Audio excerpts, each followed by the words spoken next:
everyone. Thank you all for joining tonight's CAD Chats, and we're just waiting for tonight's guests to come into the live. Okay, here we go.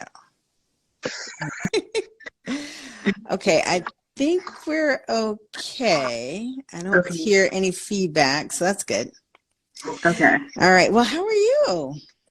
I'm good. How are you? I'm Sorry good. for any delay or whatever on my part. I was trying to figure this out on my desktop, and I'm like, I can't join.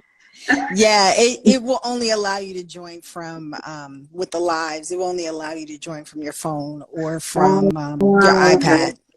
Yeah. So you learn something new every day. I had no idea. All right. Well, let's just get started because we only have 30 minutes. So go ahead and make your introduction. Tell everybody about yourself and how you got started in fashion industry. My name is JoNia Miller. I live in New Jersey. I have been drawing and designing since I can remember. Art has always been my gift and my passion and like my purpose, and it's always been the thing that I always wanted to do. I remember as a kid sitting watching like Saturday morning style TV with the fashion shows and stuff, and I knew that was one day would be me in some way, shape, or form.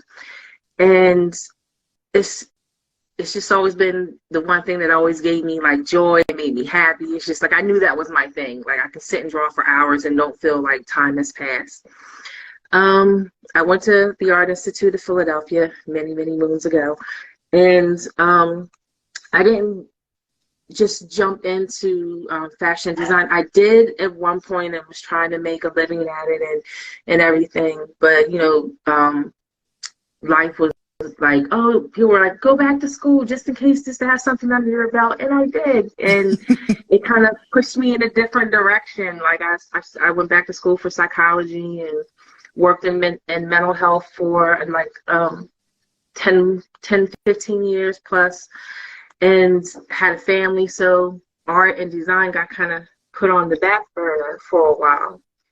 And one day I asked God to give me back my gift, and I said, if you give it back to me, I promise I won't put it down. And he did, and I started drawing again, and I felt inspired. And even though I was still working and had family, I was, drawing on the side, custom illustrations or helping someone to design a dress for prom or something like that. I don't sew. I stopped sewing a long time ago. It was never my thing, but the drawing and helping people come up with inspiration is what I wanted to do. So in 2014 is really kind of when I kind of really started doing design again on part-time while I was working. And then about, say, 3 years ago, I finally decided, go head first and do this full-time, really give myself a shot, doing what I love to do. And it's been great. I mean, ups, downs, everything in between, but I wouldn't change it for the world. Like I know this is what I'm supposed to be doing right now. Awesome. Designing and creating illustrations and, helping other people bring their vision to life. Like I love what I do. Awesome. Awesome. And then how did you move into digital software? Honestly, it's weird. The first time I created my first digital illustration was on my phone, my Android. I don't know how I came across this drawing app, and I had a stylus, and I was like, you know what? Let's give it a go. And that's where I started. I was literally drawing on my phone, and I did that for a while and was posting and just like putting things on Facebook. And I really wasn't posting anything. Like, I mean, I was part of social media, but not really. But until I started really doing it on my phone, that's when I kind of started putting it out there. And it just evolved. Like for me, like doing it digital to me was like an eye-opening experience because I didn't have to buy sketchbooks anymore, and it was just like very cost effective. Like if I didn't like it, I could just delete the whole thing and start all over. Like I had to worry about markers and paper, and even though like it's still cool to use those things, but it was, for me at the time, it was just very easy, and it felt natural to move in that direction. And honestly, I haven't looked back. Honestly, I can't remember. I mean, doodling on paper and stuff, but really kind of drawing like traditional art. I haven't done that in years. Do you miss it? Because there's a lot of illustrators who feel like they have such a No. connection with. Okay. I don't. I mean, sometimes I feel like I can do the same thing. I mean, I feel as long as I'm drawing, as long as I'm creating, I feel like if I wasn't doing that, then that would be, I feel I was missing it. But actually picking up a notepad and no, I don't. I feel as long as I can flip open my tablet and go in Photoshop and create, that it feels good to me. Nice. So what's been the most challenging thing about using digital design? I feel like, I don't know if there is one for you because you really enjoy it, but what's been the most challenging, and then what's been the most fun thing?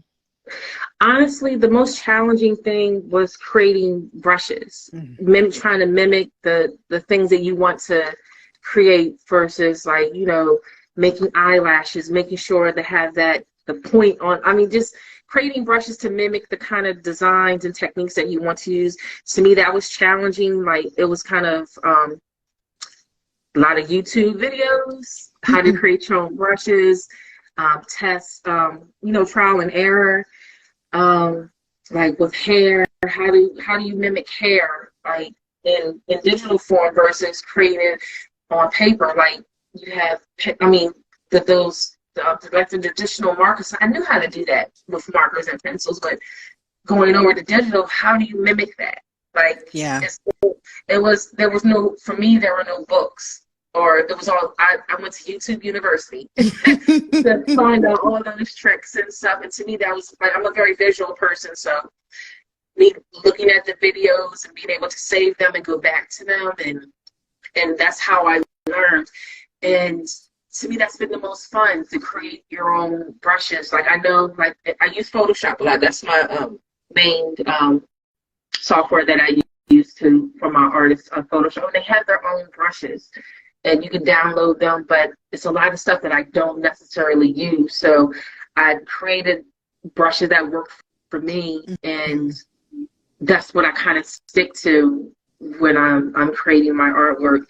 And like I never really brought any brushes except for from this one artist. Her name was, I think it's, God forgive me if I'm pronouncing it wrong, JoNia. She created these. Yeah, I was gonna suggest those to you. Yes, her hair brushes were everything. They're good. I got to a point where I didn't have the patience to really sit down and kind of figure out how to do do braids, and when I found her, and money well spent. Yeah. It was, yeah.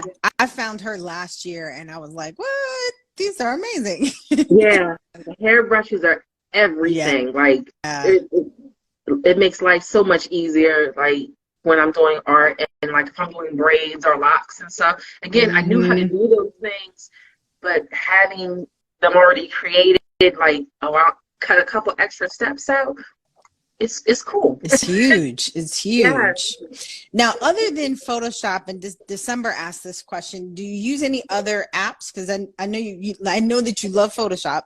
Are there any other apps that you use, or any other apps? I do work in Illustrator, and like when I'm creating like book covers and things like that, like if I'm putting like a journal together, I'll use InDesign. Okay. But as far as any drawing apps, when I first started, I was oh my God, what is it called? I tried Procreate. Wasn't my favorite. It just wasn't. Not mine either. it was Autodesk or Auto something. I started with that, and I preferred that to Procreate for years. I Interesting. did. I preferred that to Procreate. I don't know if it's because that's where I started, but then when I tried Procreate, it just didn't I don't know, it didn't set my soul on fire. I mean, it reminds me of like it reminds me a lot of Photoshop, but it Yeah, but it not. just it just yeah, it just and I know a lot of people prefer Procreate, and I it's a know. I great don't get app. it. I I just don't like get it. it just never did anything for me. At the time, the other app was to me was better. It was just a better app for me. I Yeah. mean, Procreate has come a long way, but I still don't use it. I just I I don't use either. I paid for it years ago it. and I have it, and I have students every semester that, say something about it, and they're like, "Oh, it's so easy." And I'm like, Hmm. "What am I missing?" And then I go back to it and I try to fiddle with it for a second, and I'm just like, "Yeah, never mind. I'm going back to Yeah. Photoshop." Even Fresco. I don't know if you've ever used Fresco. Yeah, I heard of it. Fresco was Adobe's answer to Procreate, although I felt like Photoshop was enough. Hmm. But Fresco has like a few more, it's very similar to Photoshop, but it has like a few more bells and whistles for an illustrator. Hmm. But yeah, Yeah. I don't know. Like, I don't know what it is. I can't get into Procreate. Yeah, it just my daughter uses it and she loves it, but I mean, I don't feel anything for it. It's just like I watched tutorials on like people doing different things, creating their own brushes and how they did Mm-hmm. this. And I'm like, I can do all this in Photoshop. Yeah, It same, just, same. it's Yeah. and I guess because I mean, well, I had an iPad at one point, and like I said, I was using the other app, and then I was like, let me try Nope, and I'm not, and I don't use Apple products. I have a Surface Pro because to me it was more beneficial. Like I can Mm-hmm. work off of it, I can draw with it, I can do have all of my Adobe Cloud on there with the iPad at the time, for me, like they had the Apple app and Photoshop app, but they were very basic and they were very clunky. And I Mm-hmm. didn't like it. So that was another reason I switched over to like the Surface Pro. To me, was more beneficial. And when I found I could download Photoshop and work off my computer, then my tablet, oh, I never looked back. And on your Surface, you can access, like, it's like being on the desktop, right? Yep, Yeah. absolutely. I need a It's like Surface. it's I love it. I absolutely love it. Yeah, my friend has a Surface, and she said the same thing. And the only thing that's really holding me back is that I'm so connected to my Mac Hmm. that, I mean, certain things just don't translate from Mac to Android. Hmm. So that's the only thing that's really holding me back at this point. It's making sure, because once I get a new computer, it's like I gotta, because it's so integrated in everything I do, I gotta be up and running, the next Yeah, day. But yeah. trying to like convert certain things over, it's such a pain. So I'm like, maybe I'll get another Mac. I'm just gonna have to go through it, because I mean, to your point, it makes more sense to get Hmm. a Surface Pro, like Yeah. it just does. Anyway, that's a whole other thing. So, what are some of your favorite shortcuts and features or functions in Photoshop? Like, what are like your go-tos that you use all the time? One of my favorite shortcuts is a clipping mask. Mm-hmm. Especially when I'm adding color and stuff, like do the outline. I use I put the layer, the clipping mask on top, but I put all just I color the illustration in white, and then I'll go back and just add some color. To me, when I discovered that, I was like, oh my god. Yeah, It was that's one a of good my one. favorites. And Yeah. then like adding um learning how to create like different textures like fur and doing plaids and leather and snake skin and using that the clipping mask and adding that to like your illustration and using multiplying and this was one of like oh when is those things for me was just like I felt like dancing because it just like made things a lot easier versus like, again, traditionally, you know how to create those things by hand. But for me, because of like I'm visually impaired, my eyes get tired easily. So trying to find tricks and things to kind of minimize the eye strain from me working on my computer. Because if I'm working for like maybe 6 to 8 hours, sometimes nonstop, because I just get so involved in what I'm doing. Time just goes by really quick. Yeah. So to help with some of that strain and figuring out how to do these things, it just makes life a little bit easier. Yeah. And it's fun. It's fun to see those things come to life. And he's like, where has this been? Where has this been all my life? I hear you. I love that stuff too.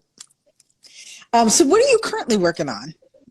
Right now I'm doing some artwork for a college in Canada for their Nice. for their disability initiative for their college campus. Mm-hmm. So I'm working on some artwork for them. And Can I'm you also say in the what process college? McGill. It's in Canada. Okay. McGill College. So everybody look And I'm that up. also in the process of revamping my website and kind of rebranding myself a little bit. I started feeling like a shift of like, okay, I need to kind of look at some of the things I was doing to see how can I restructure what did I like that I was doing, what can I change, what can I feel like I can do better. So I feel I'm in that process right now. So just going through my inventory. And I don't know if it's a lot of artists, but for me, like if I see, I don't, do you hold on to your old work? Like I hold on Yes. to it for a little while and then I'm like, I get rid of it. That's probably a good thing, because I have stuff from like years ago. Well, Mm-hmm. I have it on like thumb drives, because most of my stuff is digital, right? Mm-hmm. So like I have these old thumb drives, and I was just looking at one the other day and I'm like, why am I holding on to this? I'm never going to look at it. Mm-hmm. It's just habit. Yeah, I was looking at So all my that's a good digital stuff habit and I'm like, to get rid of it. yeah, I mean, there's some things like if it's a piece that I really love, I'm like, I hold on to it, but I end up recreating it.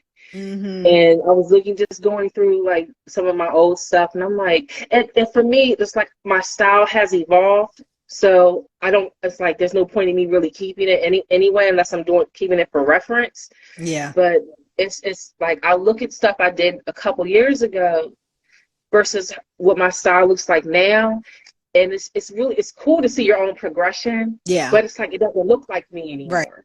Right. You know it's you, but it doesn't feel the same. Yeah. I agree with you. I used to keep a lot of stuff, especially in the beginning, like when I first got out of school, and I was trying to make sure I had enough to fill a portfolio. Mm-hmm. And so I was always keeping stuff, and now I just have so much crap that I'm just like, and then there's those things that you think, wow, this was so amazing. And now you look at it like 5-10 years later and you're like, this thing was so cornball. Yeah. And so you're like, it starts to look dated, so that stuff you need to just get rid of it anyway. Yeah. That's why I'm in the process of like just cleaning out the computer. And okay, like if I'm revamping, I have to create some, I mean, I'm still creating, but add some new artwork, take the old stuff down, because they don't look right. They don't look like they sit together anymore. So it's just like one thing when you create stuff and then you're constantly creating and changing out stuff, because something like your style, like I said, your style evolves and you're happy for the evolution, but then you look at your old work and it's like, oh, they don't work together anymore. Yeah, for sure. And how did everything go with the journal that you were working on? It went pretty good. I did get some sales. It wasn't the smash success that I wanted it to be, but I think I am going to revamp that as well, and put them out there. Like I did put them on Amazon, but to my own, not pushing it the way that I should. I didn't market it. I didn't market it the way that it should have been marketed. So like I said, I'm just go back to the drawing, because marketing is not my area. I create. So yeah. So marketing for me is a continuous said learning. Every creator. Yeah, marketing is a continuous learning curve for me. It's just like, you know what, that didn't work. Let's brush that off and we try again. So it's something like, I'm proud of what I created. I think it's a wonderful thing. And I think a lot of young girls will benefit from it. It's just like, I have to, you know, market myself better. And to me, that I'm continuously learning how to do that. Yeah. Yeah. And so your products, like what is, I know I've seen some of the things that you have on your website, but can you talk about some of the things that you have readily available just in case somebody wants to buy it? I have ready available like t-shirts, prints, just prints of my artwork, and I do mugs. I'm working on a new collection right now called The Seven. Is my interpretation of the seven deadly sins, and it's been the collection I've been wanting to do for a long time. So it's something that I want to put my own spin on, and then so that'll be. I don't have a release date for that yet, but that's something that I'll be working on, that I'm currently working on. Nice. Nice. And did you tell me, I don't think you did, but what did you feel like, well, actually, I don't think I asked it this way, but what has been your most enjoyable and what has been your most challenging project that you've worked on? One of my most enjoyable projects is the first book I ever illustrated. I thought that was fun because I've never illustrated. I mean, for someone who I'd never been asked to illustrate a book before, so I thought that was a cool challenge for me to see if I could rise to the occasion, and it was cool. I really enjoyed doing the project. I thought it was something fun for me to do. So it was challenging because it was different. It pushed me out of my comfort zone, but I really enjoyed doing it. And one of my favorite I don't know. I think a lot of things I do when people come to me asking me for artwork or helping on projects, I think it's all fun because I love to create. I love bouncing ideas off of someone. If they're like, well, what do you think? And like my mind is constantly running. If they're like explaining to me what their vision is, I see all these things just like flashing through my brain. And I'm like, I got you. I understand what you're saying. And then when they see it all put together, like seeing someone happy with what I created, like bringing their vision to life, that makes me happy. I feel proud. I feel accomplished. I'm like, yeah, like it's confirmation. To me, it feels like confirmation of this is what you're supposed to be doing. Seeing someone who appreciates and love what you do, who sought you out of like word of mouth or just because they saw your Instagram or your Facebook post or someone told them about you. They don't know you, but they trust you enough to bring their vision to life. It's just like, that's cool. It's a privilege to do. For me, it's a privilege to do that. And it's just so much like, I know this is what I'm supposed to be doing. It's just I can't explain that feeling. It's a feeling that like I relive it all the time. It's just like, okay, guy, you showed me again. No worries. All right, it's that I can't explain it. So, what would you tell other budding digital artists who are thinking about getting into fashion illustration, and people who were told, oh, get a safe job, but this is what they really want to do? What would you say to them? Pursue your purpose. Like, constantly pursue your purpose, whatever that is for you. As a designer, an illustrator, a stylist, whatever that sets your soul on fire, pursue your purpose. Like, I mean, it's sometimes while you're pursuing that purpose, you have to make sure you eat. So you're going to you might have to have a different 9 to 5 while you're like moving towards your goal. And there's nothing wrong with that. But don't let people talk you out of your purpose.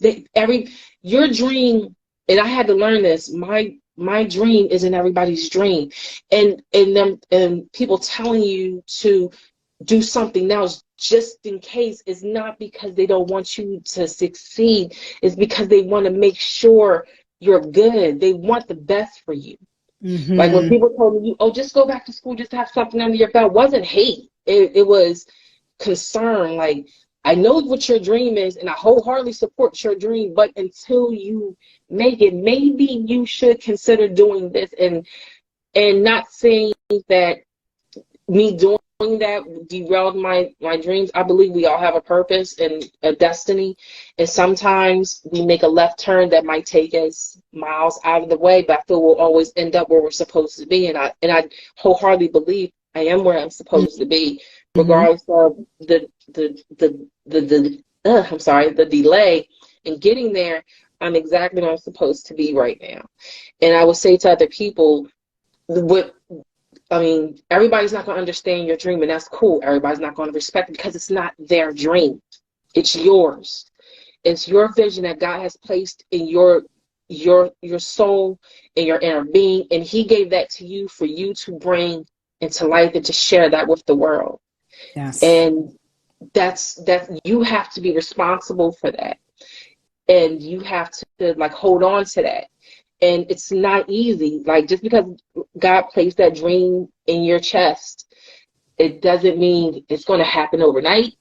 It doesn't mean there's not going to be some hard times and ups and downs. And sometimes me and God had conversations like, I mean, we need to talk because I didn't do everything you asked me to do, and I'm confused. Like, where did I misstep somewhere? And it's a process. And I mean, and sometimes when you have those wins, even if it's a small win, it's a confirmation, like, oh, I know what I'm doing. This is what I'm supposed to be doing, and it keeps pushing you forward. But I would Yes. say, just like, don't let people deter you from your dream. Again, it's not hate and it's not shade. Just your dream is your dream. And you have to understand that everybody is not going to like it. And unfortunately, they're not going to support it. But that's okay. It's okay. It's their dreams aren't your, I mean, their dreams aren't your dreams. You might not like what their dream is, but that's their dream. So Yeah. you do what you need to do to make sure you bring your dream to life. Make sure you're happy, make sure you're satisfied, and you're at peace. Whatever decision that you make for yourself, you have to be at peace. Facts. All right. Well, we are at the end of our chat. So thank you so much for Oh, no coming on worries. here this month. Thank you for having me. I really do appreciate it. And how can people find you and follow you and support you? I am on Instagram at JoNia Miller, on Facebook and LinkedIn, all with the same handle. And if people want to reach out and work with me, my email is under my Instagram at info@joniamiller.com. Awesome. Well, thank you again for being Thank here. And you. thank you to everyone who came to listen to our chat. And until next month, we will see you then. Thank you. You guys Bye. have a good night. Yeah, have a good night.